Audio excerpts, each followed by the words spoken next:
You're seeing this because you barely made it out of that timeline. You almost trapped yourself into a timeline forever, for the rest of your life, I should say. And I'm here to tell you that you made it. You made it. There's been certain things going on in my journey, particularly with relationships with women, that had me feeling like I will never escape who I've been before, right? Let me turn this car off. I will never escape who I've been before. That's been a very toxic self-image that resists transformation. Even when everything in life externally is pointing to, hey, you need to shift now. So I doubt that I can be the only one going through such a monumental shift right now. Not only that, but we're coming up on the Scorpio full moon. If you're not into astrology, that's fine. I'm into astrology, and I always feel it when it comes to the full moon and new moon. Specifically also, we just came off of a Virgo moon, and I'm a Virgo, big Virgo, right? I love my Virgo placements. I have many of them.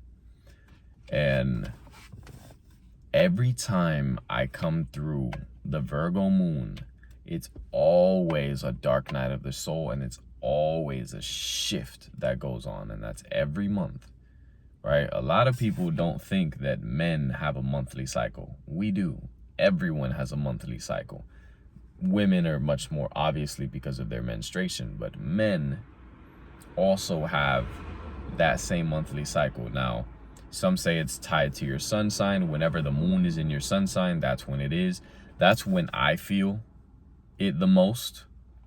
But of course, there's other transits going on. If you want to get astrology with it, there's other transits going on throughout the month, so that may not be the most pivotal time every month. I just know that for me, whenever that moon hits Cancer, Leo leading into Virgo, those days right there, always quite dark, and I need to shed quite a lot. And I felt like I've shed successfully this month, to the point where I don't have anything tying me to the previous timeline. Not anything, right? Of course, I still live in the same place. I still work the same job. There's certain things that still tie me to my previous timeline, but I'm saying there's nothing irreversible. Like, for example, having a child is irreversible, right? Yeah, you can get an abortion or have it up for adoption, but the point is, like, conceiving a child is irreversible. There's always going to be lasting consequences to that, even whether it's psychological or physical, emotional, whatever it may be, right? And people process it differently. But this is a video for those who nearly did not make it out. And you may have been in a period where you were praying a lot. You were praying very intensely to the higher power that you feel you serve, or that at the very least you try your best to serve when you remember, right? I say it like that because I know I'm not perfect either. Even if I have a higher power, I know that I'm not serving that higher power 100% of the time. I have human defects that I still need to dissolve, you know? And because of this, right? Because you have shifted now. Ooh, and let's see, that's 444 on the time. 444 on the time, that's confirmation. So, because you have shifted now,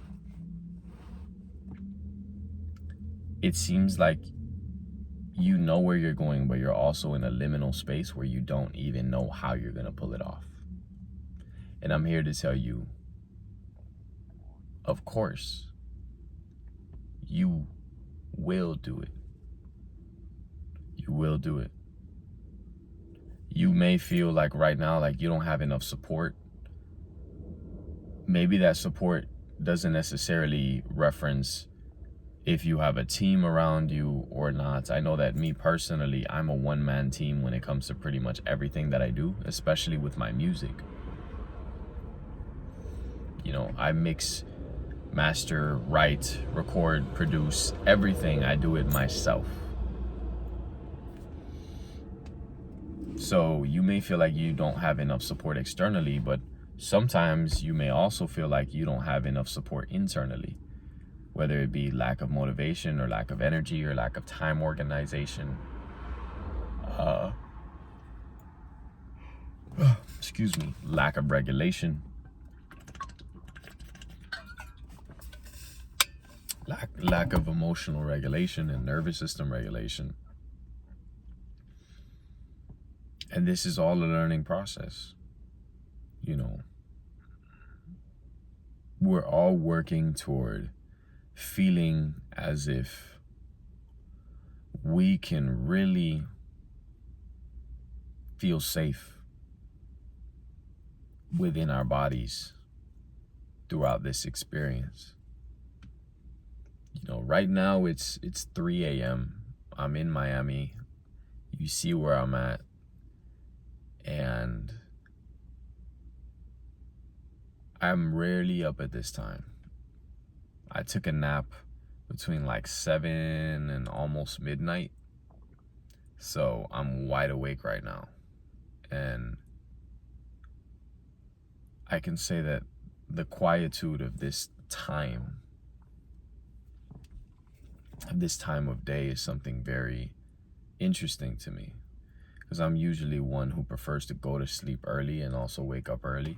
And by early, I mean like 6 a.m., 7 a.m., something like that, right? I'm not a 4 or 5 a.m.er. But I woke up at midnight, and it feels like there's still so much to discover. And I don't think I'll ever get to a point where it does not feel like there's so much to discover. It's just that right now at this point, I felt like I very narrowly escaped me tying myself to a person that I did not want to be tied to in that way. And it's become something so jarring for me, but also now that I got the news that it's not the case, it's also something so relieving for me. And it made me really recalibrate how I'm handling relationships in general. You know, to the point where I wonder how much of me being available to relationships is me feeling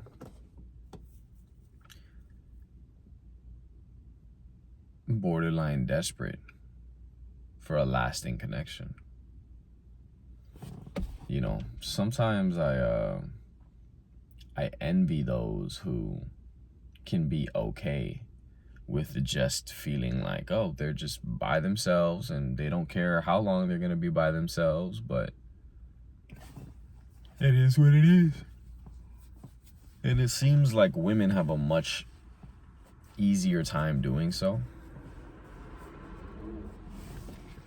But I could say me as a man who's integrated a great deal of his femininity, right? Maybe a lot of you didn't expect me to say that, right? Because especially in this platform, all we hear about is men, masculine. And it's like, well, yeah,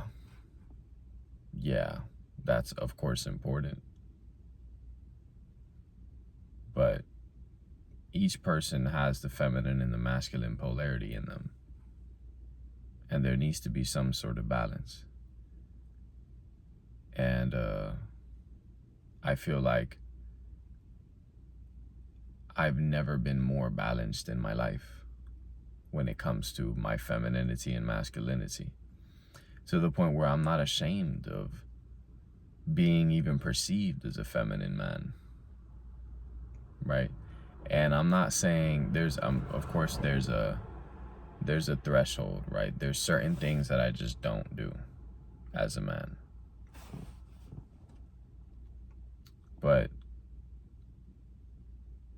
maybe this is something you would need to hear too, whether you're a man or woman, that perhaps you have gone through a time where you not only had difficulty in feeling how you felt, but you did not even exactly allow yourself to feel how you felt. And that's something that for me has been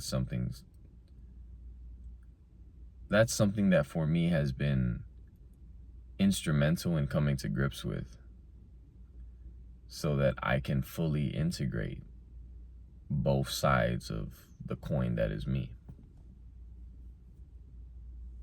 So I think I'm going to leave that off here to just congratulate you and tell you you made it past this timeline. And there will be, of course, many other shifts that you'll have to go through. But this one in particular, coming up on the Scorpio full moon, this one in particular felt like it was heavy. But you know what? You made it. Not only did you make it, but you made it even when you had doubts. And I'm here to remind you that there is something watching over you. There's someone watching over you. You don't need to call it God or the universe or whatever other name you can come up with. Personally, I don't really name it. If I had to give it a name, I would call it the Holy Spirit. But you don't even need to call it that. I'm not married to that name. I'm not married to any name when it comes to referring to something divine. I'm just working on being married to the essence of what I feel is divine. And that's an internal process. So, with that said, I do hope things continue to improve for you. In fact, they are improving in real time. And I'll tap in with you soon.